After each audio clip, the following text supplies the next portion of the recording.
bonsoir chez vous, bonsoir, bienvenue à toutes et à tous. mbégte la ñuy am saa su ne dellu si waat ci seen beneen numéro muy nag beneen émission bu bees un numéro spécial ndax tey dañu nar a revenir largement tirer le bilan de la 5e et de la 6e journée des qualifications à la Coupe du Monde 2026 tey bilan boobu la ñu nar a def war a intéressé wu nag ci li nga xamante ne moom mooy les deux rencontres que les Lions ont disputées d'abord face au Soudan avant nag ñu affronter le Togo fii avec une victoire à la clé et puis cette deuxième place ci groupe bi ñu nekk di groupe B tey loolu la ñu nar a waxtaanee dellu siwaat un tout petit peu aussi ci liggéey bi nga xamante ne Pape Thiaw mi ngi koy liggéey à la tête de cette sélection nationale A intérimaire désormais il est titulaire sur le banc des Lions loolu yëpp dinañ si ñëw mais surtout les perspectives ndax Sénégal qualifié wu na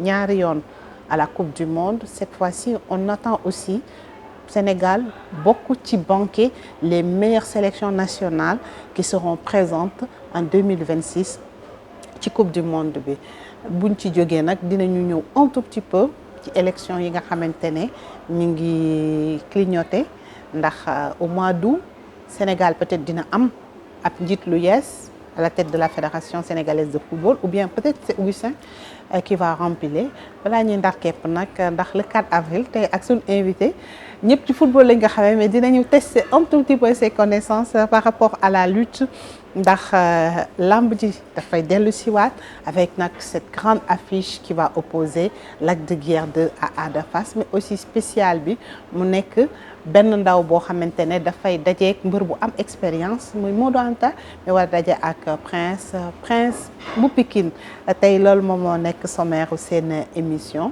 ñu am mbégte nag ak kontaante war a seqaat waxtaan ki nga xamante ne moom mooy Amdy Moustapha créancier international sénégalais de football Amdy maa ngi lay nuyu am mbégte ak kontaante lool war a seq ak yow tey beneen numéro beneen jotaay. Adja maa ngi lay fay et puis ça fait toujours un plaisir. oui ci sa invitation yi. donc j'espère que dinañ ci mën a wax loo xamante ni nit ñi ko mën a dégg. incha allah. jërëjëf bu ko defee Amdy ñu daal di tàmbali ak ni ma ko waxee woon Sénégal jongante na 5e ak 6e journée bu qualification Coupe du Monde 2026. avec un match nul et une victoire à domicile. D'abord dañ koy commencer ak match bi face au Soudan boo amoon jàngat boo si def lan lay nekk.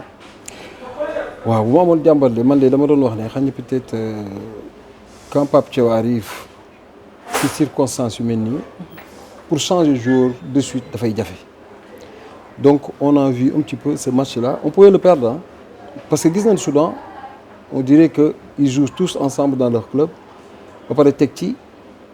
keroog difficulté yi ñu indi Sénégal parce qu'ils ont un jeu direct à chaque contre-attaque man dama gis transmission bi nekk seen attaquant ak seen milieu de terrain ñun amuñu ko te loolu moo nekk suñu problème ba léegi transmission suñu attaquant yi mooy suñu problème donc match bi yàlla def ñu génn ci ak jàmm ak 1-0 ñu bari ñu ngi doon boudé mais bon nan sant yàlla un point boobu c'est normal parce qu'on pouvait perdre ce match-là facilement parce que les occasions qu'ils ont eu ñun amuñu ko ñun bu ñu amee benn wala ñaar ci la yem mais ñoom ils ont plus de 3 ou 4 occasions yoo xamante ni c'était sincèrement on pouvait le ma ñoom mënoon nañ ko marquer donc toujours encore le grand gardien qu'on a Edouard à chaque fois qu'il nous s'en sort tout le temps dans ces trucs dans des moments difficiles franchement et ak sobriété bi mu koy defee franchement on le remercie encore et puis voilà de le souhaiter encore de faire une très grande carrière encore parce que bu ñu amee góol bu baax ñaanal ko gudd fan et puis ak yàgg ci équipe nationale c'est ça le plus important c'est vrai qu'il y a beaucoup de gardiens qui sont au Sénégal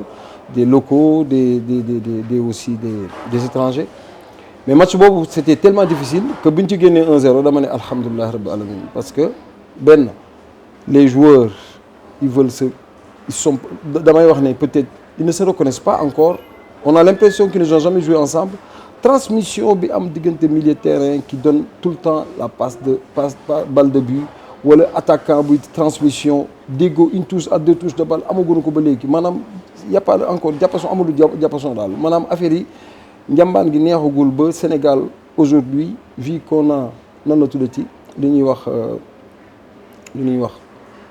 comment il s'appelle, la meilleure équipe d'Afrique. mën naa ne on a tout maanaam. Aujourd'hui comment ça se fait que Sénégal amul benn système bu muy joué bu ñu wax ne lii mooy système sénégalais yi man loolu ça me frappe un petit peu. pourtant ñu ngi ko doon agité ne depuis que avec Aliou les sélections U20 U17 que presque dañu am benn identité de jeu. exactement la petite catégorie am nañ ko. loolu moom on n'en parle même pas. Bravo aussi au centre de formation parce que ñoom ñoo fi indi loolu. muy tey centre de formation yi am tey la preuve en est que toute petite catégorie bu nekk mën nañoo dem bu dee mondial mën nañoo dem football mondial ñoo on peut faire encore des résultats la preuve en est que le Sénégal gagne ça fait presque 5 ans yu mujj yi le Sénégal gagne. On a la quantité et la qualité des joueurs je le dis tout le temps cycle bu nekkee ci sa dëkk da ngay profité nga jéem a gagné nga jéem a gagné tout parce que boo xoolee cycle bi fi nekkee bi fi GRS jógee rek génération de 2012 bi def. kii bi nu mu tudd les Jeux olympiques les Jeux olympiques da ngay gis ne quantité et qualité am na fi mooy am na fi te cycle ba fa commencé bu 2017 on pouvait c'était trop facile je peux dire que pour ñu gagner coupe bi 2017 élimination bi en quart de finale.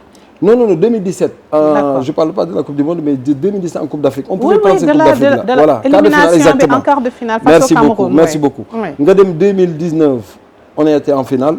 Manque de chance par tir au but. nga dem 2022 nga jël ko nga dem 2024 moo gën a leer lépp parce que football bi ñu doon football ci 4 premiers matchs yi amul woon fenn la amul woon. donc on pouvait tout le temps attirer loolu jëlee étoile te ci affaire ban profit boobu laa doon wax ne am na foo xamante ne cycle bu ngeen fa accès te profité wu leen rek problème dina doon ëllëg parce que bu fayit amee li ci suuf amatunu loolu ñuy wax confiance mooy la jeunesse. pour yéeg ci kaw gandi problème lay doon. D'accord. Aujourd'hui dañoo war a góorgóorlu toute la jeunesse ñi nga xam ne ñu ngi propulsé wu pour dem en avant ñu jéem leen a teel leen a dugal en équipe A pour ñu mën a am kii bi ora bi. D'accord donc si je vous comprends Amdy vous dites benn moment da ngay nekk sous une bonne étoile boo nekkee nag sous cette bonne étoile là il faut tout faire pour engranger le maximum de trophées. Maintenant par rapport à la composition parce que Pape aussi dafa convoquer ay jeunes ñu bëri foogoon ne. Parce que moment bi on parle de transition parce qu'il y a cette expérience là mais il y a cette jeunesse on est en train d'insuffler du sang neuf à cette sélection là ñu bëri surtout gis ne la pépite là muy Assane Diao waroon nañ ko mën a jox chance am face au Soudan vous êtes d'accord ou bien? Oui ce qu'il a fait c'est bien xam nga am dañuy wax ne il ne faut pas trop brûler les étapes sur certains joueurs mais boo xamante ni joueur bi il ose comme ku mel ne que Lamine Yamal doo taxaw équipe nationale naan dafa tuuti dafa nekk ndaw dafa nekk nangam. non s'il ose des joueurs qui osent Assane fait partie dedans Assane dafay oser loo xamante ni un de ces nu mu tuddati ku toll ak moom du ko oser mais de suite il pouvait le mettre peut-être benn côté danaa d'accord ci benn moment il voulait pas trop brûler les étapes par contre en étant jeune Pape dafa am différence ak Aliou mën naa ne gëmul woon un jeune bu baax bariwul woon du mu gëm un jeune bu mu ñëw football 17 18 18 football ci équipe Aliou amul Pape au moins il essaye ces jeunes Amara Diouf tous Amara nan la tudd Amara Diouf ñoom ñëpp tey jii ils devaient être sélectionnés ils devaient être sélectionnables parce que l'avenir boo koy am da nga koy téere dugal xoolu Brésil li muy def à chaque fois ils ont des jeunes de 16 17 ans ñëw équipe nationale Pelé ci la bokkoon Ronaldo ci la bokkoon nga xam dañ lay teel a ubbil buntu pour xam ne la fii mën nga fee yàgg avec leur fin bu ñu ñëwee première édition duñu football mais dinañ sol maillot dinañ participer ci 23 yi mais loolu da leen di ubbi lu bari on avait ce cas là en 2017 avec Krépin Diatta nga xam ne tey jii bu ko teeloon dugal en 2017 et pourtant il l'a mis en 2018 à la coupe du monde. dem na football coupe du monde. je pense qu'il a même marqué. oui ñëw na coupe d'Afrique. mais 2017 demul woon. mais loolu erreur la des fois ci sélectionneurs yi quand on a un jeune boo xamante ni.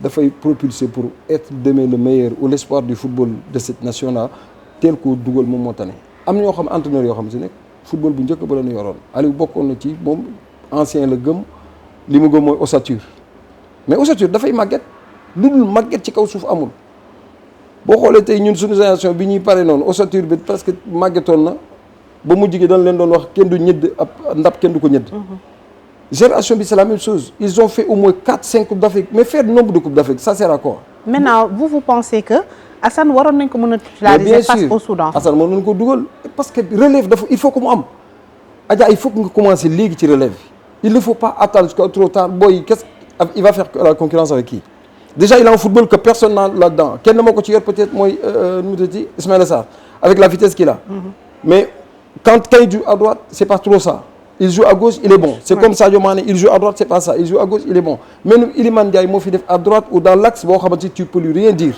il fait ses matchs mais quand t'as un jeune koo xamante ne poste bi c'est vacant pour lui mais donne-lui sa chance Aliou Pape il faut pas qu'il fasse les erreurs d'Aliou Cissé parce que on voit encore il y a rien qui change par rapport aux joueurs qu'il prend ak ñoom seen ak yooyu il faut que mu changer wax ne li mu indi avec la jeunesse de ci CHAN bi mu ñëw indiwaat ko loo xamante ni kenn du ko dicter lii bu continuer nii avec les anciens sûr il va être dicté que loolu baaxul ci moom c'est pas bon parce que il faut que quand même mu nangul boppam ne mooy c'est lui l'entraîneur et celui qui va faire ses classements il l'a fait il faut pas avoir peur def na ko ci CHAN bi c'est l'équipe nationale nga ñëw indi système boo xamante ni ci encaissé un but football bu rafet football petite catégorie la Pape Thiaw andi en CHAN mais tey booy football sur le foot benn transmission doo ko gis diggante défense milieu attaque amul xoolal le milieu de terrain de Togo à chaque fois qu'ils ont la balle ils essaient de jouer devant d'aller seconder encore les attaquants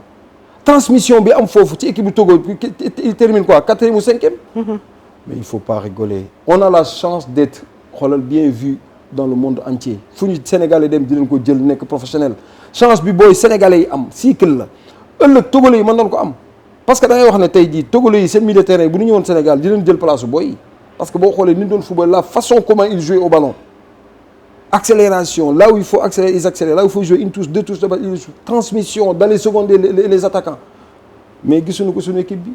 alors ñu dellu siwaat ba léegi parce que yaa ngi ci Sénégal Togo mais dañuy delluwaat Soudan pour tirer foofu aussi enseignement yi d'abord ñu ñëw ci défense bi. xam nga cage yi moom kenn dootu ko naatable parce que vous dites Edouard Mendy d'ailleurs certaines statistiques ñi ngi wax ne depuis République démocratique du Congo sunu match bi Edouard n'a pas encaissé de but ce qui fait du Sénégal presque 20 matchs ñu am invincibilité et moom mooy premier rempart bi mais d'abord la paire axiale Koulibaly Niakhaté est-ce que ça vous satisfait parce que ñu bëri ñi ngi gis ne peut-être que ku mel ne Abdoulaye Seck doon na andi beaucoup plus d'apport d'abord par rapport à la stabilité de la défense mais surtout par rapport au titre cadré yi moom dinañ si ñëw après mais la paire axiale waaw paire axiale bi dama ne y a un problème man depuis Congo laa gis ni par exemple le jeune Niakhaté j'ai rien contre lui nag mais dama gis ni il a un problème à droite à chaque fois j'ai vu l'entraîneur de Congo là il a dit l'attaquant dès qu'il a la balle essaye de bouger à droite mais va à gauche il a du mal à se tourner lenn nag je sais pas peut-être ñi ko xam dinañ ma wax il a un problème pour le pied droit son appui n'est pas trop costaud à chaque fois bu nit bu waree aw foofu day dem facilement jàll ko te loolu bis bu amee 1 contre 1 ñu def waa ji def nii 1-2 jaar gauche bu jaaree droite bu jaaree à sa gauche muy droite su Niakhaté il va passer côté gauche il est résistant parce qu'il est gaucher mais côté droit défensivement c'est pas trop ça et loolu il faut que ñu veille au grain soit qu'il s'entraîne je sais pas qu'est-ce qu'il a côté droit je sais pas qu'est-ce qu'il a ci lan la am ci côté pied droit am mais c'est un handicap tey attaquant boo xam lii bis bu jouer ak Sénégal ils vont essayer de faire des 1-2 ils vont essayer de le passer à droite il y a beaucoup de gauchers qui sont comme ça que leur pied droit ils ne peuvent même pas faire une passe sur le pied droit il y a beaucoup de gauchers qui sont comme ça donc man dama ne paire bi bis bu ñu amee des attaquants qui sont robustes wala qui vont vite sur certains ils vont créer des problèmes bu ñu fàtte ne il tient la baraque Koulibaly il commence à être vieux quand même le football a changé c'est que des jeunes qui jouent te football xale moo koy def te boo xoolee tey kalaasu yemuñ Lamine Yamal ñoo nekk ci équipe nationale yëpp des jeunes de 15 16 17 ans 18 ans 19 ans ñii ñooy football jamono ji nga war a jouer quelqu'un qui a 32 ans 33 ans il y a toujours quelque chose qui ne va pas donc il faut qu'on fasse attention Abdoulaye Seck il faut lui donner sa chance il y a d'autres aussi qu'il faut leur donner leur chance c'est pas que cette paire-là qui doit jouer Abdou Diallo il a pas ces problèmes-là Abdou Diallo il a pas ces problèmes-là c'est vrai que en ce moment qu'il ne joue pas mais il a pas ces problèmes-là Niakhaté il a ces problèmes même à Lyon je le vois il a ces mêmes problèmes les problèmes de retourner à droite Il a ses problèmes parce qu'il est trop lent quand il retourne à droite. On dirait qu'il a un problème avec son pied droit. Donc loolu il faut, je ne le juge pas, mais c'est ce que je vois moi. D'accord. Voilà, c'est un Sénégalais, c'est un frère, mais damay wax rek li nga xam ne moom laa gis man. Je vois que depuis Congo, bi ma gisee l'attaquant à chaque fois il fait semblant de partir à droite, après il va à gauche, de suite il a un peu de temps de retard par rapport quand il tourne. te loolu problème lay doon un attaquant qui va vite mais du ko gisaat.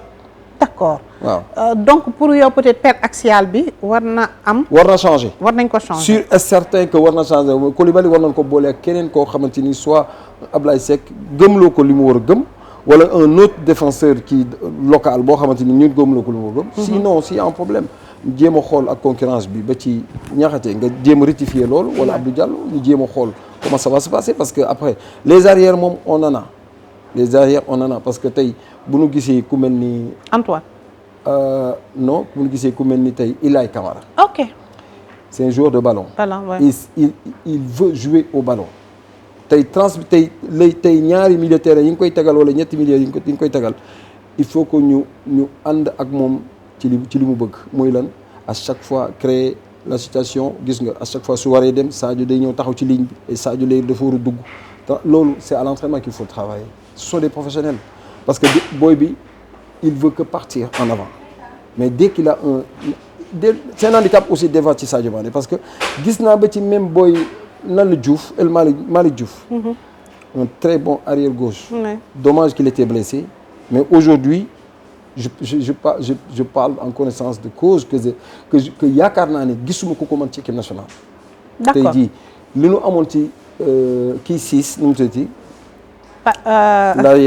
Saliou Ciss tey naan passé 6 mais bon soriwul torop ce sont les frères voilà léegi li ñu amoon ci kii 6 nan la tuddati Saliou Ciss je perds son nom mais on l'a sur ce gamin là il a 2 poumons il faut en profiter j'espère qu'il va revenir vite fait inchallah rabbi côté gauche on n'a pas ce problème il peut le faire alors day tax ñu ñëwaale sax nga boole ci Ilaï par rapport à couloir yi. waaw gauche ak droite.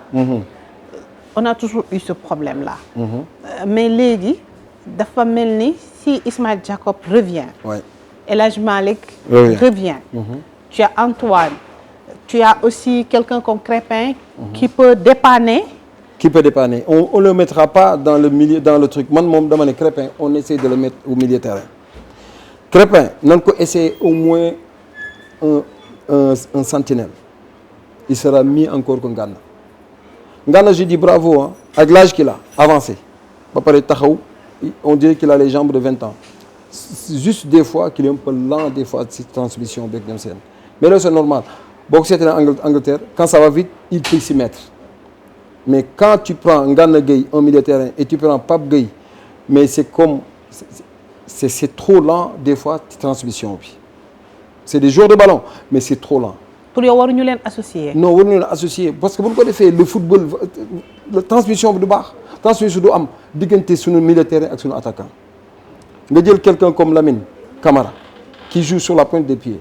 Pourtant dans le système 3-5-1 de Aliou bi mu doon def ci CAN bi. CAN Côte d'Ivoire bi. dernier match ci la ko def gis nga li mu milieu mais au début milieu boobu commencé woon na xaw a marché tuuti ou bien.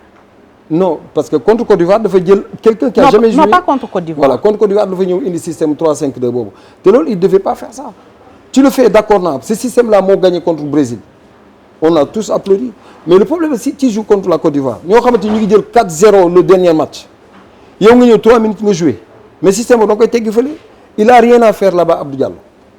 man j'ai toujours ça sur la gauche. il a rien à faire là-bas too jël 4 milieux de terrain défensifs man su ma ca bokkoon xam naa damay gedd su mi sama may dem ñibbi parce que xam naa loolu moo doon tane pour woon c'était pas pour moi mais c'est juste pour secouer pour wax ne entraîneur bi lii muy def teg ko fenn.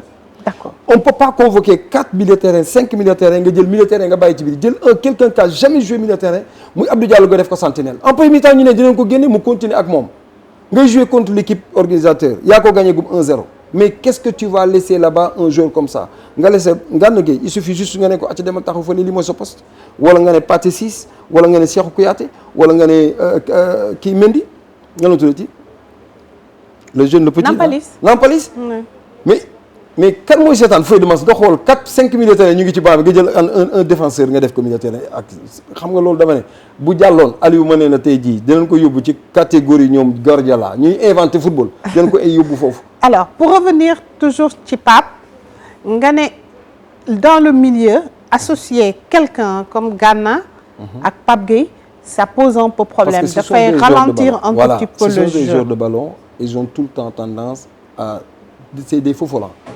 Seen transmission gaawul ils prennent leur temps une touche deux touches de balle c'est rare qu'ils le jouent ils dañuy jël balle une touche deux touches trois touches quatre touches doo ko joxe balle xool gauche xool droite or que non un sentinelle ne doit pas faire ça gis nañ ko fii Guardiola il ne courait pas il jouait à une touche de balle Busquets bi mu formé c'est la même chose c'est une touche deux touches une touche quand tu es un sentinelle t'as pas besoin de courir beaucoup di dem ci côté yi parce que surtout quand on joue 4-3-3 un sentinelle ne doit pas se mettre à côté ne doit pas te mettre à gauche ni à droite parce qu'il y a deux joueurs déjà qui sont sur le couloir mooy deux milieux de terrain yi nga xam ne ay relayeurs lañ ñooñu moo mën a def box to box yow li nga mën a def accompagner ak ñoom de ne pas être loin de ta défense c'est tout sentinelle loolu lay jëriñ. et au lieu de prendre Gana yow vous proposez ñu jëlee ki nga xamante ne moom mooy Crépin ci couloir bi soit couloir gauche wala couloir droit parce que Pape il dit que c'est un couteau suisse mais nga jël ko def ko sentinelle.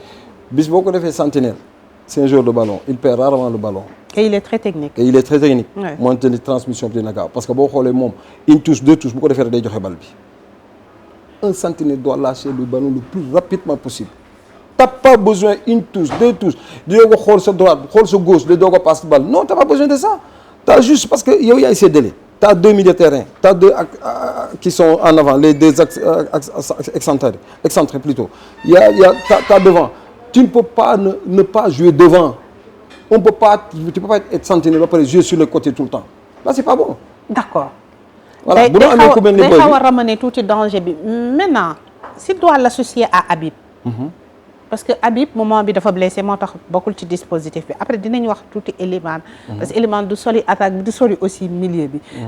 maintenant moment boobu naka ngay utiliser quelqu'un comme Habib Diarra peut-être. si Habib revient et c'est tout le mal qu'on lui souhaite. En 4-3-3 Habib peut le faire. En 4-4-2 Habib peut faire deuxième attaquant comme Elimane peut le faire parce qu'on a vu Elimane li tax mu baax ci 4-4-2 boobu mais Elimane après du mën ci jeexal match boo seetloo 4-4-2. chaque fois qu'il a fait deuxième attaquant. Elimane da ngay gis ne physiquement il est cuit. donc le mettre à gauche le mettre à droite. ou des fois de le demander de changer des fois parce qu'il fait beaucoup d'efforts quand il joue. Un deuxième attaquant boo seetloo 4-4-2 Elimane il est tout le temps devant le milieu de terrain pour aider le milieu de terrain lii moo tax physique am yëpp day dem boo seetloo ñetti match yu physique yëpp physiquement il était cuit day obligé à 60-70 minutes nga génne ko bu jouer à droite il est tellement bon aussi bu jouer à gauche il est tellement bon maintenant côté gauche bi il faut laisser la concurrence aux anciens boo leen mënul génne bañ a sélectionner mais laisser la concurrence aux anciens su mel ne Sadio Mané il est trop bon à gauche nga jël Ismaïla Sarr il est trop bon à gauche à droite ñoom ñaar mënuñu ci dara parce que à chaque fois à droite ils ne peuvent rien faire à droite. kon yow d'accord ci le fait que ñuy jël Sadio di ko yóbbu ci droite bi. non moom xam na ko bi ma koy wax depuis 2017 2018 la club loolu la xamoon ba ci Sadio mosu ko fubal à droite il le fait jouer à gauche. Sadio il faut le faire jouer à gauche qui puisse rentrer. muy percuter. il a un bon très bien pied gauche la plupart bu fekkee dugalu ci pied gauche da ngay gis ne jëlee ci def passe décisive et ça c'est très important Sadio si tu le fais jouer surtout l'âge avancé qu'il a. boo ko naree football droite moom mooy merci tu joues à 10 ça c'est sûr côté gauche nga koy mën a jouer loo nga xam ne tey jii bu jouer yenn kii nga ménager ko génne ko jël Ismaïla Sarr ñoom ñaar nga xam ne concurrence bi foofu lay doon côté droit bi ñu bàyyi ko kii Elimane Ndiaye. Elimane Ndiaye et l'autre comment il s'appelle et Assane Diao. et sûr et certain il y aura d'autres qui peuvent le faire ku mel ne Diarra le faire Diarra lenn nga ko mën a def mooy soo bëggee football direct ci suñu équipe nationale bi en 4-3-3 fais le jouer à droite tu mets le sentinelle qui tu veux mais à gauche peut-être Lamine Camara mais sûr et certain football direct ngay am te transmission dina dox ci kanam. maintenant dans un 4-2-3-1 parce que Pape à peu près deux systèmes yooyu. la 4-2-3-1 bi. des fois mooy évoluer voilà moom mooy lan maanaam nit ñi ñooy wax naan un machin maanaam 4-4-2 boobu mooy système bi rek mooy d'avoir un numéro 10 te ça n'existe plus mooy deux attaquants yi nga xam ne ci kaw kii day replier wu pour ñëw aider le milieu de terrain mooy comme li nga xam ne kii mu ngi koy def nan la tuddee ci Iliman wala Boulaye Dia. Voilà, mais Boulaye Dia, ça c'est pas son truc. Ouais. Il faut l'aménager aussi, de ne pas le faire ça. Parce que dans l'entrejeu, il peut courir beaucoup, mais après, aider le milieu de terrain, on n'a pas besoin de ça pour un attaquant. Boul Faté, un attaquant de pointe qui est Jackson. Ouais. Jackson, s'il est guéri, Inch'Allah Rabbi, sûr et certain, parce qu'aujourd'hui, à part Serif Ndiaye, moi je le fais comme attaquant, deux attaquants de pointe. Boulaye peut le faire, il peut dépanner à gauche, à droite, partout, il peut dépanner à sa vitesse. Mais par contre, le nouveau joueur, Iliman, bu fekkee ne place Sadio Mané en deuxième attaquant, on voit ses lacunes maintenant. Il faut dire juste la vérité que Sadio commence à prendre l'âge. Coup de rein qu'il avait, bu mu amoon amatu ko. Loolu da ngay xam nag nan nga koy aménager. Certains qui jouent contre certaines équipes qui jouent haut, mais Sadio Mané dedans. Ils vont avoir peur, ils vont jamais monter. Ils vont jamais essayer de jouer contre le Sénégal plus haut. Ils vont tout le temps rester dans leur zone. Ça, déjà, c'est un atout. Sur le l'air, si c'est des équipes qui ont amul bul faale boo ko mënee aménager génn ko teg ko à côté nga jël la jeunesse. Tôt ou tard jeunesse dafay am. Football noonu lay doxee football xale la. Cette génération dorée de 2016, 2012, 2000 machin, Sadio, tout ça, que ce soit Sadio, Ngana, Koulibaly, tout ça c'est bien. Mais il faut penser à la relève, mettre des jeunes. Football xale moo koy def. Mais il faut qu'il prenne le risque. Amdi, on vous dit Sadio, c'est votre meilleur joueur. Maintenant, comment utiliser Sadio de manière efficiente? Vous dites, d'abord, tu gauche. Là, il est beaucoup plus percutant. Tu dis que poser qui défense adverse. Maintenant, par rapport à l'utilisation, soit donc titulariser pour jouer deuxième mi-temps, 10, 20 minutes, peut-être Dougal Ismaïla par rapport à l'utilisation de manière beaucoup plus efficiente. Pour vous, comment utiliser? Aujourd'hui, comme nous avons fait ossature, mais le football, aujourd'hui, ce que vous avez Sadio Mané, mais donc aménager juste d'un côté, d'un moment, nga may ko tuuti mu noppalu parce que ligue bi muy joué physiquement c'était très difficile hein. Même si il n'y a pas trop de niveau comme le niveau de l'Europe là, mais c'est physique. Mais ben moment, Sadio beaucoup andé, nga titulariser ko. Su footballé ben 50 60 minutes, nga aménager ko jël Ismaïla Sarr mu ñëw mu doggali. Ñom ñaar avec l'âge qu'ils ont, ils peuvent au moins de ne pas être fatigués et de rendre service équipe. Mais comme nous me ni Pape Thiaw di def du football au Sadio 90 minutes. Je ne pense pas que c'est une bonne idée. À son âge, à tout moment, parce que Sadio, à tout moment, il peut changer un match. Mais l'âge aujourd'hui, ce n'est pas trop ça. Il le sélectionne, c'est bien.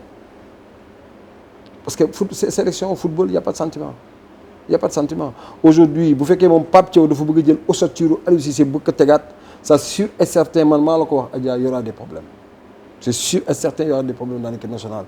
Parce qu'on n'a que des jeunes maintenant de moins de 20, moins de 21 ans. Ils sont tout frais pour jouer dans l'équipe nationale. Donc, vous faites que vous avez privilégié des joueurs qui sont plus âgés, qui ont fait au moins 4, 5 cannes. Ils ont quoi à prouver maintenant? Ils n'ont rien à prouver. Alors, quelqu'un comme Idrissa Gana Gueye, il dit la qualification à la Coupe du Monde est difficile. Il faut un juste milieu entre l'expérience et la jeunesse. Par rapport à Lolo, ce sont des jeunes qui viennent de découvrir la sélection, qui viennent de découvrir l'Afrique, qui ont faim. Ça, il faut le leur concéder et c'est tout à fait normal. Et qui ont envie aussi d'imprimer leur marque ci sélection bi nga xamantene mom moy sen sélection équilibre bi naka la ko Pape Thiaw wara défé. Oui, xam nga équilibre bobu ci compétition la gëna jekk. Pendant les éliminatoires, il n'y a pas à réfléchir. Tu vas chez le voisin et il vient chez toi. Donc c'est là que tu dois réfléchir. De compétition, football non. C'est des matchs éliminatoires. Ben mois, aller-retour avec l'équipe biologique. Tu te prépares, machin, c'est bien l'expérience, tout ça. Mais tôt ou tard, le football sénégalais doit changer et va changer. On ne peut pas prendre toujours les mêmes joueurs. Il faut penser à la reconversion, surtout les anciens. et ces jeunes qui doivent venir ñi nga xam ne dañu war a ñëw pour téye équipe nationale encore. mais xanaa doo ma ne pour yow dafa war a raxas. ñi fi nekk ñëpp du raxas. d'accord. il peut sélectionner ces joueurs là mais aujourd'hui il faut privilégier ngay def tey jii la nouvelle génération. dans son 11 de départ. mais Nigéria loolu la ñu def. xoolal Osimhen il est jeune. oui mais il est tout le temps sur le banc. parce que pourquoi l'entraîneur a trouvé des jeunes yoo xamante ni tey jii li mu bëgg ñu ngi koy def après Osimhen c'est à lui de se battre maintenant de reprendre sa place.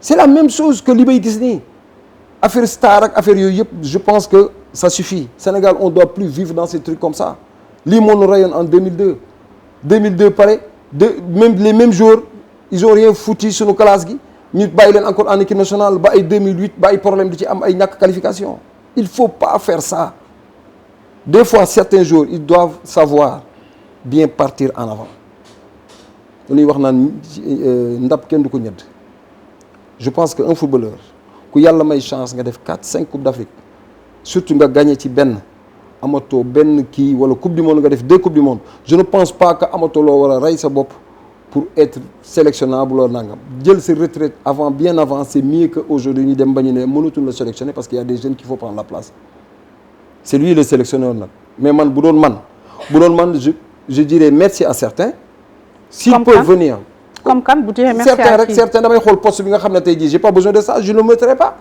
on a des jeunes attaquants on a des jeunes milieux de terrain on a des jeunes défenseurs il faut prendre le risque le football changement moo fi am changement moo am ci football doo ñëw rek jël nga ne yow ossature ki yoroon kii 12 ans mu yor ko xaw ma 9 ans nga bëgg a jël même ossature boobu bëgg ko fóol mais doo dem tu n'iras nulle part te gis nga dama lay wax ne la match éliminatoire yàlla na suturaal bis bu ñu amoon ay Côte d'Ivoire ak am na nangam billahi wallahi on va prendre l'eau parce que chaque fois bu Sénégal di jouer mon nombre d'occasion équipe adverse bi am il faut remercier des fois Edouard Mendy parce que léeg-léeg match yi bari mënu ci génne mais sinon dama lay wax ne la les Sénégalais des fois ils pensent tout le temps qu'ils sont beaux yaakaar na ne y a rien qui peut nous arriver football gars yi amatuñu complexe boobu.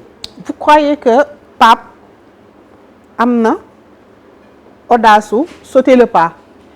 mais su ko deful boppam dong lay tooñ on ne le souhaite pas ñu ngi souhaiter mu def longue carrière ci équipe nationale bi mais la façon comment ni ma gis nii du ay critique de mais c'est juste des conseils li ko dal ci CHAN bi na jël moment na téye avec poignée dure def li mu bëgg a def te kenn du ko dicter lu mu bëgg a def bu ko deful sur SRT bu fi nekkee di xool joueur bu mer ak joueur bu merul mais joueur bu ñëw sélection daa bëgg a football surtout quand on est ancien bu ñëwee équipe nationale nga ñëw di ko teg banc li muy njëkk a xalaat mooy fi nekk daf ko bëgg a yóbbu ci touche bi daf ko bëgg a arrêter carrière am il faut que mu xam ne c'est lui le sélectionneur un joueur qui a un rendement qui n'a pas rendement qui le met dehors c'est ça le plus important parce que faire des cadeaux moom jaar na équipe nationale l'équipe nationale ay cadeaux ngay defal ay joueurs wala nangam toujours ci entraîneur bi lay dal encore ci entraîneur bi lay dal tu ne peux pas dire que aujourd'hui j'ai la star de l'équipe wala j'ai quelques stars ci équipe bi man dinaa leen bàyyi ci équipe bi et puis je vais les laisser jouer machin comme ça et tandis que certains jeunes sont plus forts physiquement tactiquement ou techniquement après expérience nga may wax d'accord naa yenn match yi nga indi expérience y a pas de souci man j'ai pas ce problème là expérience bi moo gagné contre Sénégal mooy Côte d'Ivoire.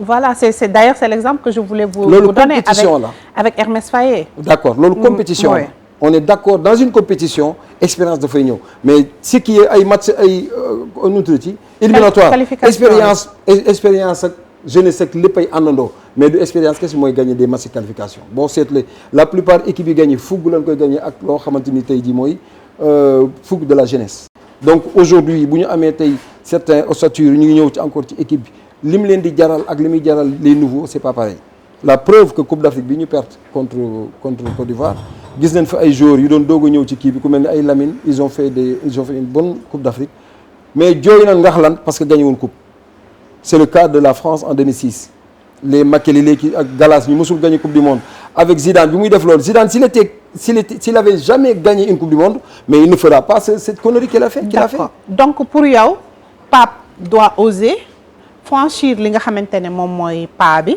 cette fois-ci convoquer des jeunes qui ont faim peut-être qui n'ont jamais remporté de trophée. Et voilà. Ils ont joué aussi 3 coupes d'Afrique sans prendre une coupe d'Afrique hein. Donc chance la ñoom ñoo ko njëkk a jël chance la aussi yàgg nañ ci affaire bi tolloog seen digg doole. C'est pas parce qu'à l'âge qu'ils ont qu'ils vont aller prendre encore ça va être très difficile. Mais quand tu as des joueurs qui ont de l'expérience aussi ñu nekk en activité di marcher aussi en club quelqu'un comme Ismaïla Sarr est-ce que war nga mën a convoquer 26 joueurs te doog ci boole. Non ku mel ni comme Ismaïla Sarr il faut dire Gana Gueye il fait ses matchs il a fait un bon championnat cette année franchement tous les matchs que j'ai vus il joue tous les matchs avec les changements des entraîneurs il est toujours là on le met dedans. Pourquoi? Parce qu'il fait ses matchs. Nga gis ku mel ne Sadio il fait ses matchs là-bas nga gis ku mel ne Koulibaly il fait ses matchs même malgré su fekkee ne c'est l'asile là-bas mais au moins yow yaay jël risque yow bi nga xam ne yaay entraîneur soit rupture dañoo jëlee fii Aliou Cissé indi bu fekkee ne tey la même chose nga bëgg a dox kon Aliou Cissé jarul muy dem. D'accord. C'était pas la peine. Si on dit que Aliou Cissé était là beaucoup de gens n'étaient pas contents peut-être ci système bi mu doon jouer yow nga ñëw remplacer Aliou Cissé avec le même système mais ça sert à quoi de remplacer Aliou léegi la balle est dans le camp de Pape Thiaw c'est lui qui doit faire c'est lui le patron de cette équipe nationale. Changement lañ ko wax mu ñëw andi avec un bon football et puis avec le Sénégal qui gagne et tout ça mën na nekk cycle bi laa la wax mu ngi fi Sénégal mën na dem Coupe d'Afrique yóbbu ñaari équipe parce que on a la quantité la qualité des joueurs dëkk boo dem tey jii Sénégalais yi ña nga fa par rapport yeneen dëkk yi nekk ci. mais ñeneen ñi aussi travail aussi am de bu ko fàtte. et travail loolu moo tax ma ne la. ils ont d'excellentes sélections tamit. Exactement mais boo xoolee équipe yëpp renouveler seen équipe il y a que la jeunesse. On ne voit jamais un joueur qui a joué 2012 jusqu'à présent équipe nationale ñëwaat di football équipe nationale jamono ji gisoo ko amul fenn Sénégal kese la am et c'est bien tout ça mais il faut quand même choisir mooy tey boo ci amee ñaar ci biir équipe bi baax na ñeneen nga teg leen ci remplaçant. D'accord. Mais s'ils sont meilleurs que les jeunes personne ne dira rien mais s'ils sont pas meilleurs que les autres xam nga ne yow boo boolee joueur bii ak joueur bii kii il met la pointe des pieds il court tout le match. L'autre il fait que marcher nga jël ñooñu bëgg leen boole loo ci benn équipe mais duñu dem moi je dis aujourd'hui on a un meilleur milieu de terrain aujourd'hui que le Sénégal doit faire attention un jeune comme Lamine Camara. Oui. Il ne faut pas le mettre avec n'importe qui des fois dinaa gis yenn match yoo xam dañ naan Lamine dafa suul Lamine dafa non ñi koy booleel la Lamine il a un jeu rapide à chaque fois une touche deux touches la balle et il est tout le temps sur les pointes des pieds pour courir de boxe à boxe nga ñëw boole kook Ngana nga ñëw boole kook Pape Gueye nga ne foofu da ngaa bëgg transmission ba pare te nga bëgg sa attaquant yi am ay balles mais loolu c'est impossible boo xoolee des fois boo leen saa yoo leen boolee il court dans le vide il fait des fautes yoo xamante ni xalaatu ko woon donc Pape Matar mu ngi ñëwaat ndànk-ndànk il est jeune encore mais essayer de le mettre c'est pas moi je dis qu'il change juste la place de Crépin qu'il le mette au milieu de terrain il y a beaucoup de choses qui vont changer. Configuration bi. Beaucoup de choses vont changer. Crépin na jël le risque ñëw football loo Crépin. Crépin c'est un numéro 10. C'est un excentré et un numéro 10. ñu jékki saa ñu yóbbul na ko arrière droit. mais bul fàtte Aliou. mais c'est pour dépanner. Pour dépanner. Ouais. Non, il le sélectionne en milieu de terrain et puis il le fait jouer défenseur. Ouais. Il faut pas qu'il fasse le Aliou Cissé. Pape Thiaw dañ ko indi pour mu def rupture. yow bul fàtte barki Dembo Ndiaye le jeune Diarra la. nu mu tuddati. Habib Diarra. Oui. Mais arrière dañ ko doon football loo. Oui. Mais il n'a jamais joué de sa vie. dépanné na si. ci éliminatoire pourquoi début tout ça nga jël sélectionner ay défenseurs ba pare nga bàyyi leen fa dem jëli ay milieu de terrain man loolu laa mënul comprendre. Et Sénégal sont les champions du monde à faire ça Pape il faut pas qu'ils continuent à faire ça. bu jëlee 8 jours wala 6 jours ne ñëwee sama milieu de terrain na basé wu ci ñooñu bis bu blessé amee na jël ci kenn mu roppi kenn jël keneen. Alors très rapidement balaa ma koy fàtte Soudan def na changement que beaucoup de personnes n'ont pas compris dugal Sima dugal Chérif Ndiaye dugal Assane.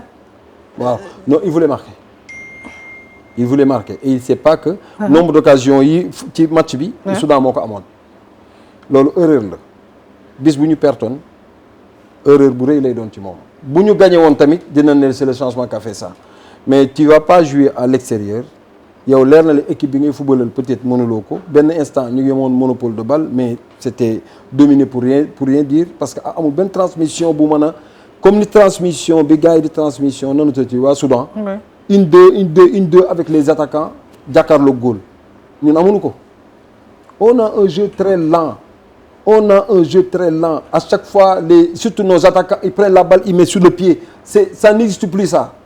Le ballon doit rouler. Rouler, absolument. Voilà. Alors, très rapidement, pour nous avancer, bu ñu defee bilan qualification yi moment bi nous sommes à 3 victoires 3 matchs nuls. Léegi war nañu xaar d'ici le mois de septembre d'abord pour la réception ici avant de se déplacer moment bi ki nga xamante ne moom mooy leader bi. muy République démocratique du Congo. Pour yow pour cette rupture là bi ngay prôné naka la ko Pape nara doxalee. xam nga fii ak septembre je peux dire que c'est un peu long lu ne mën na fi xew xam nga ku waxoon ne Iliman Ndiaye di jouer match bi ñaari match yi. les Habib et autres ak voilà Habib et autres. El Hadj Malick. voilà xam nga yooyu yëpp personne ne peut prévoir li war a xew suba yàlla rek ñaanal yàlla suñu joueur yëpp nekk en bonne santé.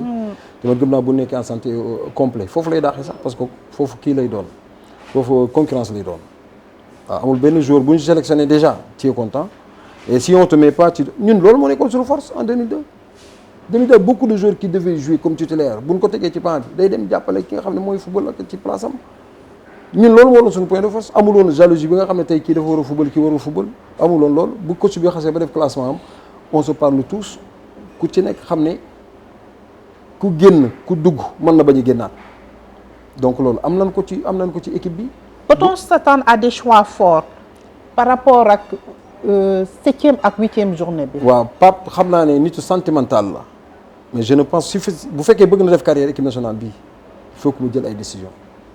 il faut que mu jël ay décisions lii fi Aliou Cissé dañ ko fay jëlee ngir lii ak lii ak lii contrat am dafa jeex sax laa bëgg a wax kenn renouvelé ko parce que certains Sénégalais n'étaient pas contents ci la façon comment on jouait Pape Thiaw mënu ñëw di defaat la même chose bis bu ko defaatee ba pare yow mënoo ñëw fekk ossature yu jàmbur nga bëgg a jël ossature bi parce que bu fekkoon ne ci biir compétition la nga jël les mêmes joueurs parce que tu as sélectionné les 23 joueurs ci biir compétition bi y a pas de souci comme li MLF ay def c'est normal mais bu dul loolu mënoo ñëw fekk loo xamante ay éliminatoires yëpp da nga koy am ngay ñëw di sélectionner les mêmes joueurs d'avant ba pare bëgg a utiliser joueurs yooyu kon rupture dootu fi amati on a la jeunesse qui doit jouer dans cette équipe nationale là li ci des nag mooy jàppason bi nga xam ne tey jii sénégalais war nañ ko mën a am transmission bi mooy suñu problème boo xoolee Adja ni ñuy jouer des fois da ngay dem ba ne non c'est pas possible et pourtant boo xalaatee nga ne équipe en face y a pas de professionnels et équipe là c'est que des professionnels de 10-15 ans mais on n'arrive même pas à faire 10 passes yoo xamante ni transmission bu ne lii mooy jeu Sénégal direct doo ko gis et des fois c'est une honte ça c'est une honte nga jël gis équipe bu Sénégal ñëpp ñu ngi jouer dans des grands clubs mais nga gis ne tey transmission bi togolais yi def barki Demba Ndiaye nga xam dañuy jël milieu de terrain tak jox ci dem def épaule mais à Sénégal ñun amuñu ko. D'accord. On marque que individuellement. Si individuellement on ne marque pas de but c'est fini on ne gagnera pas. Alors pour yow bu Pape opéré wu rupture bi apporter sa touche en tant que Pape Thiaw éliminatoire yi mën na compliqué. mais mën na compliqué bien sûr parce que tey jii boo fekkee ne tey li mu footballé contre Soudan. ni mu fubalee au Soudan yow yaa ngi dem Soudan nga ne da ngay gagner nga ñëw fekk équipe boo xamante en place la nekk équipe bu xam lu muy def athlétiquement techniquement. tactiquement. nga bëgg ne da nga bëgg nga gagner équipe boobu. à la fin du match nga ñëw def benn changement boo xamante ni tu veux marquer des buts pour wane tu veux marquer mais la dernière occasion bi Soudan am bu ñu ko dugaloon dee na. c'était fini donc ça c'est des risques des fois il faut se contenter yaa ngi doog a ñëw Pape Thiaw xam nga man nan laay xoolee Pape Thiaw. man gëw ma ne fédération ñoo ko signé le contrat boo xamante dañ ne automatiquement tu dois gagner rupture lañ wax y a une nouvelle génération Pape Thiaw tabax la war a def jamono ji on se prépare tabax mu y a une coupe d'Afrique avant et après une coupe du monde là il peut mën na ci jàng lu bari te mën nañu évoluer encore suñu football bi. D'accord. mais bu mu tëb rek mu ne dafa bëgg a ñëw gagner bu ko defee rek dina daan. mooy ñu bëri li ñu wax ne objectif yi ñu ko assigné ñu bëri. d'accord wuñ si. objectif ban la ñan ñoo ko assigné loolu fédération. fédération signé la wuñ ko contrat même bu fekkee ne il fait partie de la fédération mais signé la wuñ ko contrat l'état moo ko signé un contrat. oui donc dem par force gagner wala non amu ci benn équipe. loolu la doon wax Aliou da doon wax ne Aliou da doon atteindre li doon wax mooy objectif voilà da doon ñëw ñu ne ko finale la ñu soxla bii demi-finale la ñu soxla premier tour coupe du monde bii la ñu soxla. peut-être ñaari coupe du monde yi amu ci woon chance pour génn ci mais objectif boobu moo doon pour mu génn premier tour. d'accord voilà. alors mais c'est la fédé mu neex mu naqari, c'est la fédé qui opte pour tel ou tel technicien. Après c'est la tutelle qui valide. Alors Amdy, très rapidement ñu ñëw ci gestion Pape.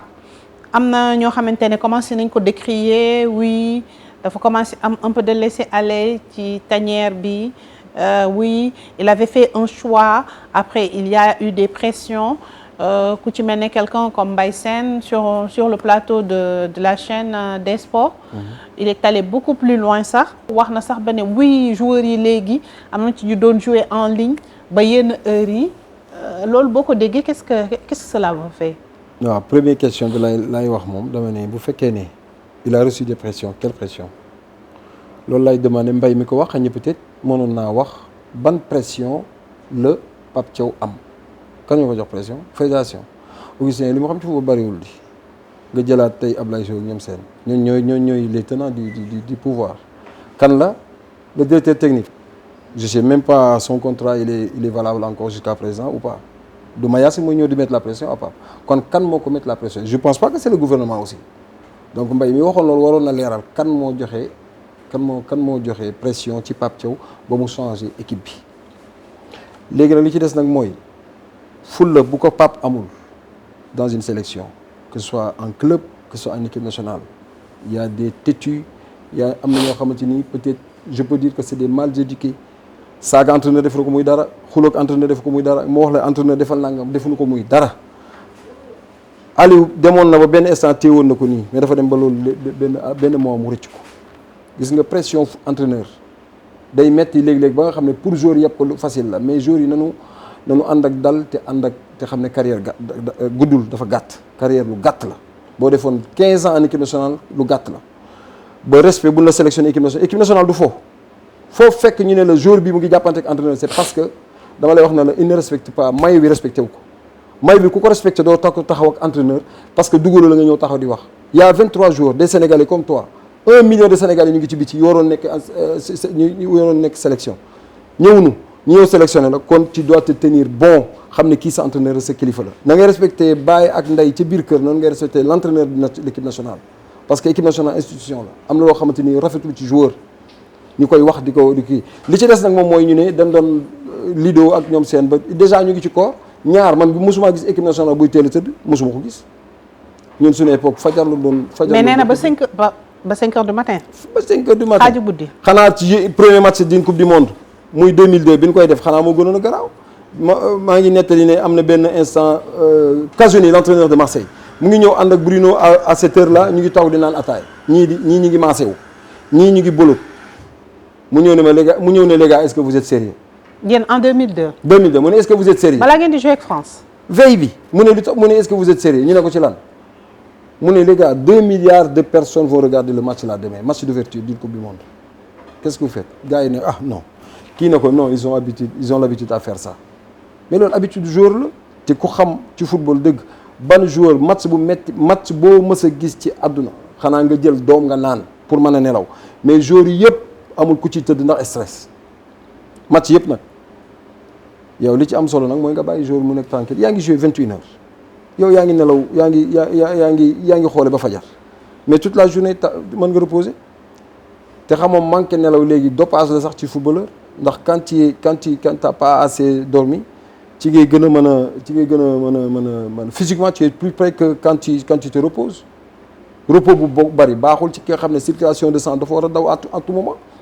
boo reposer toute une des fois loolu dañ doon dal France Champions League da nga doon jouer ñu yóbbu la au vert da ngay reposer ba da ngay sonn, match bu ñëwee doo man dara doo ko man. loolu moo tax Angleterre c'est pas pour rien qu'ils ont inventé le football, dañuy bàyyi nit ki ak sagoom. quand tu joues à domicile on te dit de venir à 1h et tu dois jouer à 3h, on te dit de venir à 1h 13h nga jógee sa kër tranquille comme à l'entraînement nga ñëw ak sa chacos dugg ci biir vestiaire yi. tandis que France ba léegi ñoom dañ koy def au vert lan lay yóbbu nga fanaan ni doo mën a nelaw, le lendemain ñu naan la kii biiram dafay metti kii dafay metti. yooyu yëpp je pense que le football doit changer. ñu suit comme modèle anglais bii nga xamante ni tey jii amuñu pression ci football. c'est pas pour rien qu'ils ont inventé le football. da nga war a football yi tu prends les bonnes habitudes di nga doon jël ci semaine bi nga dem football yi, mais mënoo ñëw semaine bi yëpp nga nekk ko ak sa sago dernier 2 jours ñun wax la da nga war a changer sa mode de vie non attends y a un problème dem di la lekk loo ne waroo lekk ketchup bu dee France ñu ne la waroo lekk ketchup waroo lekk lii waroo def lii waroo def nangam non Angleterre c'est pas ça c'est que le repas que moom ngay ñëw assister y a la purée y a tout ce qu'il faut li ngay lekk sa kër nga ñëw lekk l'essentiel que tu vas être bon sur le terrain c'est ça l'essentiel.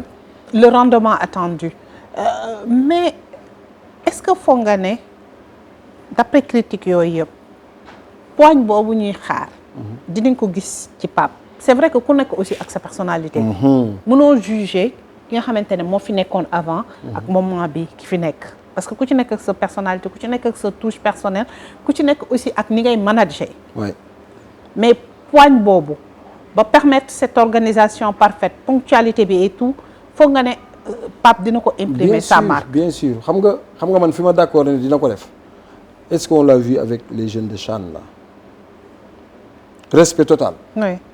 oui boo ci waxal dafay rus sax Pape mënul wax ak moom bu la waxee 2 pas danaan la je pense que tu dois améliorer ni ngay jouer ni ngay def nii je pense que boo defee nii pare na ci eux c'est la même chose Pape Thiaw était professionnel gisuma benn professionnel tey jii bu ko mën a jaay affaire.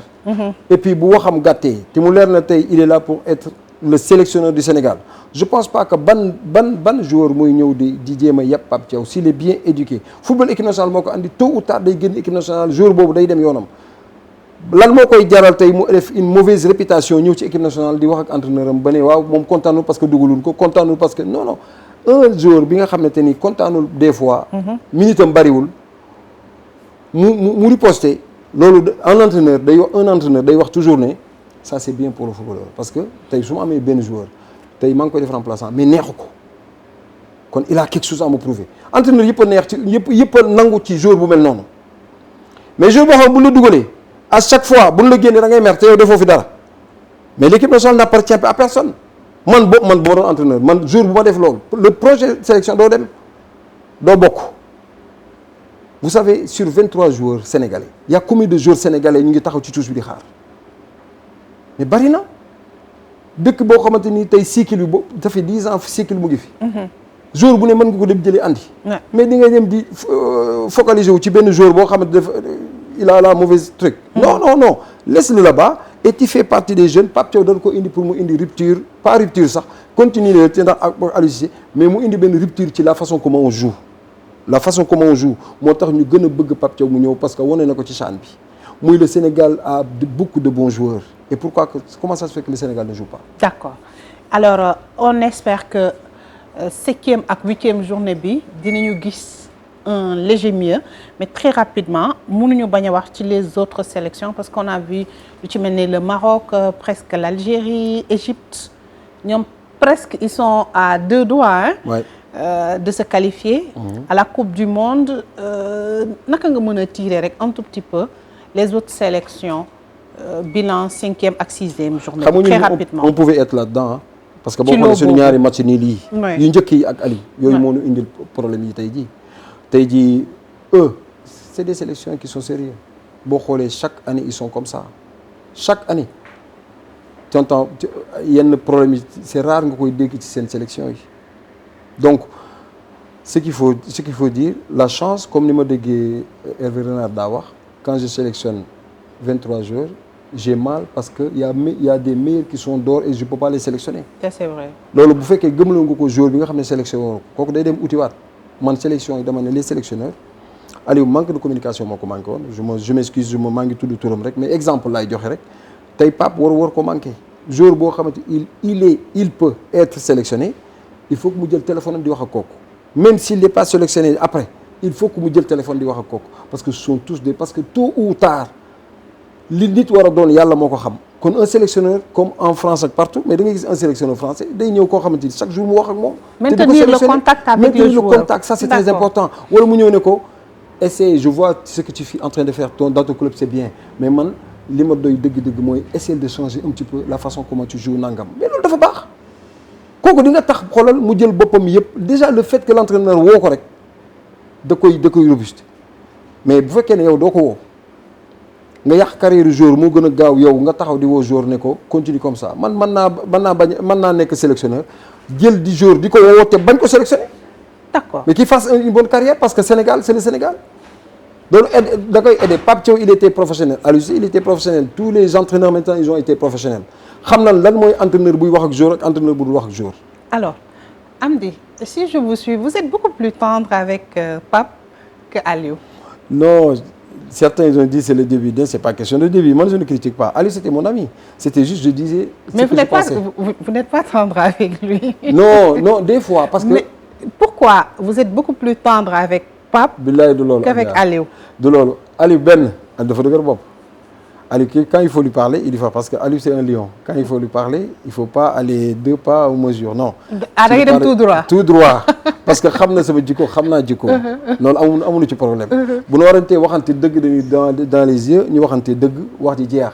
bu fekkee ne am lu mu war a tirer ci la ma wax mu téye bu fekkee amul lu mu war a tirer mu ne ma da ngaa juum ma ne ko d'accord naa. voilà te après da koy prouver système bi dañ ci daa waxtaan lu bari mujj gi man damay balancer.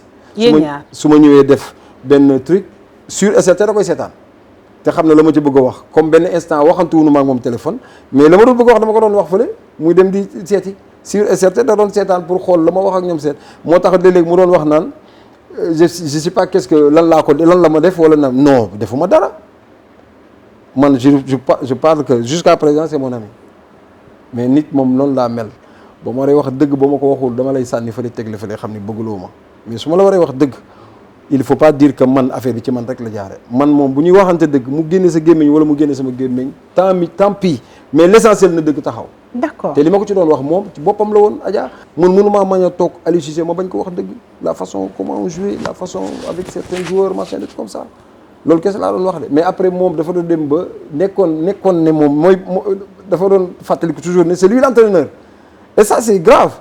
mooy au début les premiers 7 ans de Macky Sall rek foo ko fekk da doon wax naan man maay président mais dafa doon dem ba fàtte ne mooy président parce que critique yi mu doon jot xëy na du Diomaye du ko wax ndax Diomaye moom du déglu ay critique wala affaire yu mel noonu mais sur et certain critique dafa baax ci nit critique positive loo xamante ni lu ñëpp moom ni ko ñëpp bokk waaye bu dee ñëpp la nu moom ñu yëkkati salaire jox la yëkkati yëpp jox la ba pare nga ne kenn du wax ci li may wax ni non tu peux faire tes classements ñu ne d'accord mais bu ñu am lu nu war a wax dañ koy wax. Et là Pape mi ngi waxtaan ak yow.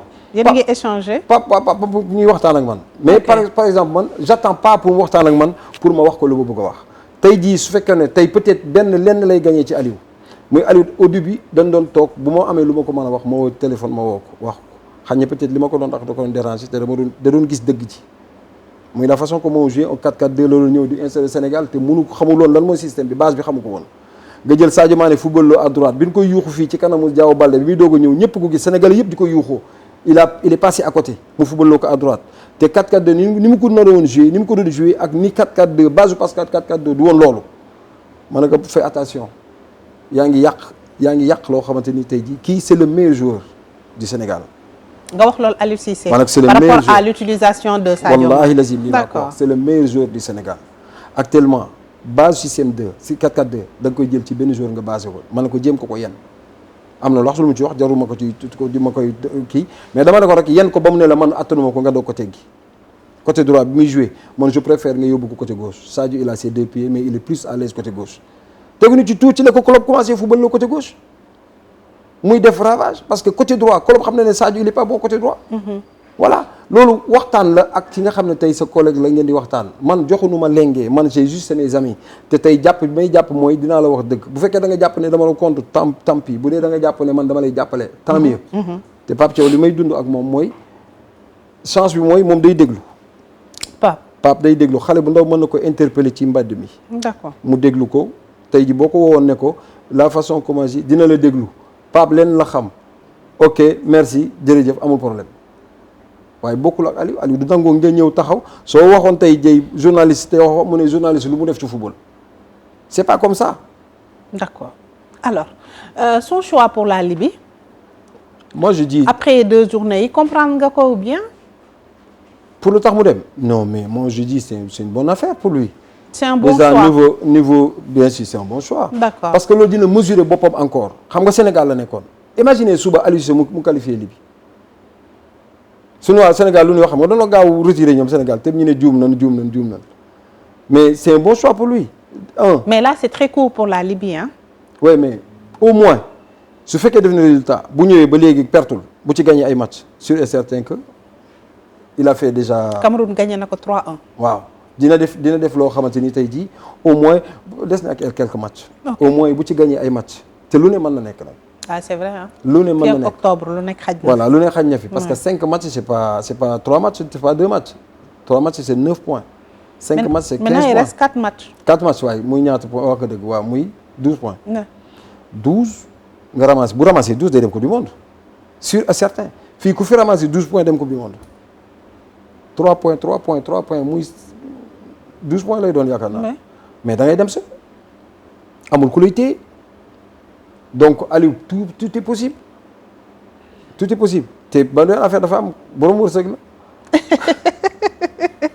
borom wërsëg la boo xoolee ay xarit ngeen dëgg. boo xoolee ni mu jëlee équipe nationale la borom wërsëg la parce que boo xoolee Aliou. wallahi lazim des fois mais xool ko ci sunu éliminatoire yi mosuñu am équipe bu mag.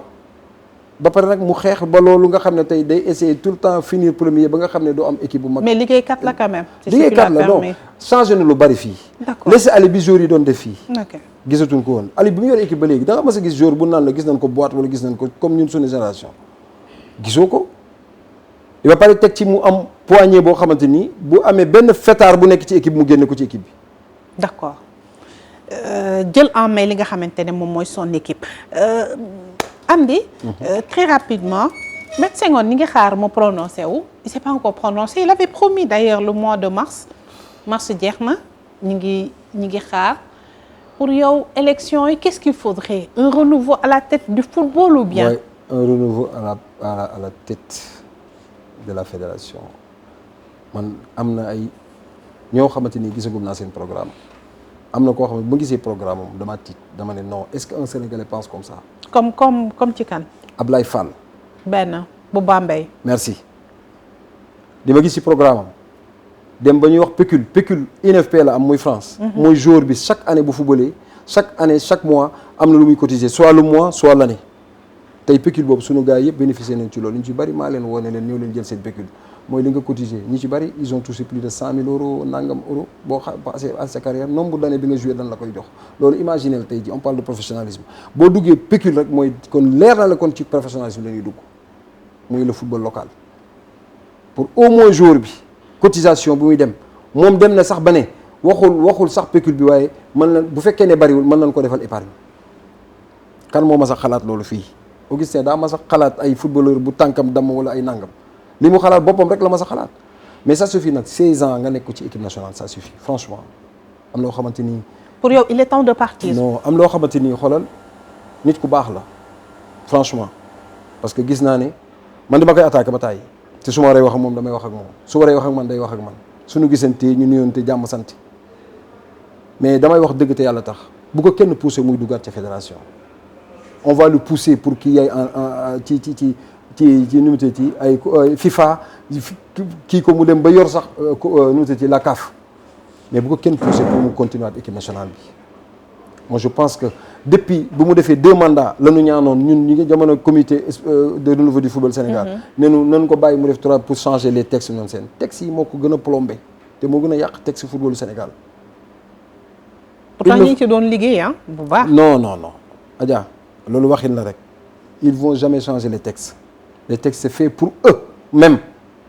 C'est pas fait pour un ancien footballeur, c'est pas fait pour quelqu'un qui a des ambitions pour ñëw jël fédération. Mais un ancien footballeur faites comme les autres ñëw leen ubbi leen seen centre ubbi leen seen club soyez membre et puis voilà. loolu waxin la rek.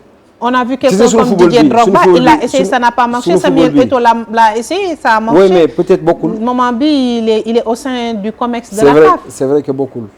Parce que population bi jóg nañ taxaw ci ñoom seen ak yooyu mais dama ne la li xew Cameroun xewul Sénégal fii dama ne la benn poignée de personnes ñoo téye footballu Sénégal accaparé ko jàpp ne ñoom ñoo ko moom te la plupart sont tous li may wax toujours rek la plupart sont tous des politiciens ay maires dëkkaloon doon ba pare nekk ci fédération bi. koy wax yow Ablaye Sow nga ñoom ñëpp. Ablaye Sow moom moo ciy maire moom. Augustin du maire. waaw maire Gorée. Djibril Wade. ñaari tali Djibril Wade ñaari tali mais Djibril Wade gis nga aussi pour ligue bi franchement man dama ne ñii vaut mieux ñu arrêter. D'accord. wallahi lii ñuy def nii baaxul parce que lekkuma ci raax bi dinaa ci sotti suuf amul sens. Vous voyez bien un Ablaye Fall à la tête de ce football? Wallahi il pourra tout changer. Il pourra tout changer le football sénégalais. On a besoin de ça xoolal daan doole yi li fii nii def ni mooy footballu Sénégal bi maanaam ni ñuy daanee seen doole ci football bi te chaque année ñu génne ñetti joueurs yoo xamante ni bu ñuy dem France dañuy football bu ñuy dem Angleterre dañuy football. Aujourd'hui booy amatul kenn ku dépaysé wu dem rek commencé am ay problème de dépaysement maanaam gisatoo sa déedéet leen lay jàngal foofu moom lan lay jàngal fii boo demee foofu doo dépaysé wu da ngay ñëw rek football. Tandis que ñun dañ doon defal lavage de cerveau ñun dans les années 90 ak ñoom seen dans les centres de formation booy amatul loolu booy dañuy ñëw ñu defal leen di defal fii ñu dem foofu dañuy ñëw rek prouver la plupart xoolal ñu fi génn ñëpp football première division fii dañoo dem rek football championnat en France. Alors Ablaye Fall il aime bien le consensus am na sax ay club amateur yoo xamante ne gisoon nañ ñu ngi doon liggéey derrière lui mais ñu ba dañu gis ne peut-être Augustin bu sampul ndëndëm peut-être bu amee un candidat seen manko boobu mun na am chance jël lenge yi. waaw loolu ñoom seen xalaat la rek dëkk bi dafa am changement am nouveau gouvernement bu bees ak ñoom seen fédération bi. mais loolu politique la ça n'a rien à voir. 2 secondes en kañ parce que politique bu tax ma lay wax loolu politique ba léegi ñee dañoo jàppoon ci lu bari ci ñii parce que ñoom ñëpp dañoo dawoon côté boobu politique la dégg nga ma ne ay politiciens ñoo yor suñu football Sénégal politicien lan ay maire ay nangam ban temps ngay am amoo ko sa ville amoo ko ci équipe nationale. mais liggéey nañ quand même pour football. Sénégal liggéey maanaam gis nga c'est l'arbre qui cache la forêt. oui Coupe d'Afrique bii moo caché lu bari tey ku ñëw wax ne Sénégal gii les joueurs professionnels sénégalais ñi nekk Sénégal ñu ngi touché seen salaire bu gën a rëy 100 000 200 000 francs la. mais kan moo ko gëm ce qui n'est pas normal. voilà loolu mënul nekk loolu dafa mënul nekk sax mais footballu vitrine mooy équipe A moom la ñuy nëbboo. dama ne bundee ay nit nanu ma baal bundee ay nit 16 ans nga def ko fédération 16 ans mais lan ngay xaarati yow pour kii Sénégal yow ñoom privilège kese moo leen neex voyager gis nga ni ñuy voyager ba ci ministre yi fi nekkoon voyager moo leen neex tabb seeni ñoñ 700 personnes 500 personnes ñoo leen dem Coupe d'Afrique ñoo leen dem Coupe du Monde taxawaalu foofu am na ñoo xam ne du dem sax stade dëkk bu pauvre mel ni Sénégal 26e pays le plus pauvre ngay ñëw li ngay yàq ci xaalis en équipe nationale kenn xamul ñaata la mu mel ne Sénégal football bi kese moo nekk sport mais dama ne man bu fekkoon ne man un tenant démissionné naa bu yàgg. te xam nga engagé woo. non ak bokk ko ak ñii. non pour engagé wu. ci lan. pourquoi pas peut-être. diriger le football sénégalais. mais loolu dans 5-10 ans. loolu ak système bii laa wax. texte yi moo ko mënul may kenn. xam nga ñu bari dañuy wax rek way nangam même texte bi boo ko mënul may kenn ñoom lu ñu bëgg a def texte yi def ko. mais on a vu ce jeune sa rakk comme Pape Alioune mi ngi si yoon bi kooku peut-être bu demoon. Pape Alioune ban. Ndiaye. Pape Alioune Ndiaye. oui avec le centre de formation qu'il a. oui. waaw loolu xam nga moom aujourd'hui il est en train de faire. c'est un exemple qu'on donne mais am na y a d'autres joueurs qui se sont lancés. je remercie ce qu'il a fait. oui. tout ce qui gis nga centre de formation du benn nit moom il est en activité. mu ngi koy def. il y a de l'argent qui rentre. wax naa ko fépp nag il n'a qu'à penser à ça parce que boo amul loolu ñuy wax correspondance ñoo xam dañuy ñëw pour jàppale la ci liggéey bi. day doy waar mais sûr et certain que il ne pourra pas tenir sûr et certain. d'accord waaw jàpp ci football bi nag mooy li ñuy def dañ naan la texte bi faaw nga dem siège ci benn équipe dugg na fii Sambata Ndiaye loolu toroxal nit la. Tandis que Mali, tandis que la Côte d'Ivoire, tandis que nangam, dès qu'un ancien joueur qui finit, et on lui demande avec la petite carrière, qu'est-ce que tu veux faire, machin, des trucs comme ça, pour avoir la relève. Pourquoi ñoom mënuñu ko def. mais yow lu tax engagé woo ci football. parce que ñoom en quelques secondes rek. man li tax engagé wu ci football. vous avez préféré l'éducation. exactement parce que li ma fi gis la. d'accord bi ñuy xeex 2016 pour texte yi ñuy jëndi ko c'était nous tous qu'on puisse avoir la main pour mën a ñëw taxaw pour jàpp ci équipe bi. soxla woon c'était pas question de salaire ou question mais c'était le football Sénégal marche surtout soxla wu noonu à l'extérieur ou football Sénégal bi nekk fii mais Sayer il a fait ce qu'il peut ñu tuddee affaire bi professionnel la mu fa def sax Djibril Wade bii mën na fi toog day toog noonu rek pour am les privilèges mais sûr et certain que wallahi mënu fi def lu tiers lu fi Sayer def te Sayer boo xoolee defu lu bari à part tuddee équipe tuddee championnat bi woy championnat professionnel mais ci problème te boo toogee wax ak benn club coono yi ñuy dund da ngay dem ba ne comment ça se fait que le Sénégal mu ngi ci kanam vitrine équipe nationale A. et le football local est en souffrance. Mais grave.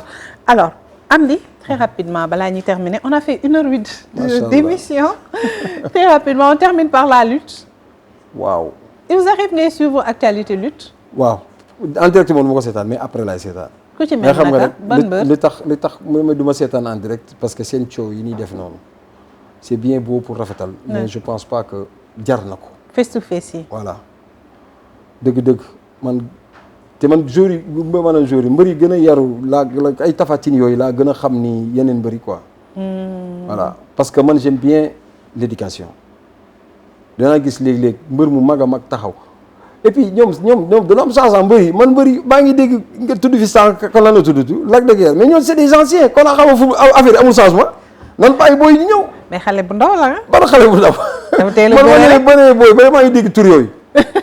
non nanu bàyyi booy ñu ñëw surtout gars yi defar lamb yi xaw ma ñoom Aziz Ndiaye la xaw ma. nanu jël cachet ñu jox ko booy yi. booy ñu am avenir au moins affaire yu mel noonu. parce que génération ñoom Liss Ndiago yeeg ñi gën a. voilà ba ci ay Sa Thiès ak. ñoom seen ak yooyu ay ak keneen ki nu mu tudd ci. kan si Franc la xaw ma nan. Franc. voilà c'est des jeunes. d'accord. ñoom bu ñu bëggee grand yooyu nan leen boole ak booy. mais ñoom ñëpp ñu ngi bëre moment bi. léegi ñu arrêté seen carrière de yaakaar naa parce que affaire yi aussi bëri doole la bëri affaire doole la daal xale mooy bëri aussi. yenn moment aussi man gisuguma ba léegi à part Tyson ma dégg gis ak Yékini mi gisuguma kenn ku jël retraite lu waral loolu amul retraite ba affaire yi. si am na. âge limite. âge ñaata la. mais dañ ko mais dañ si yeggagul.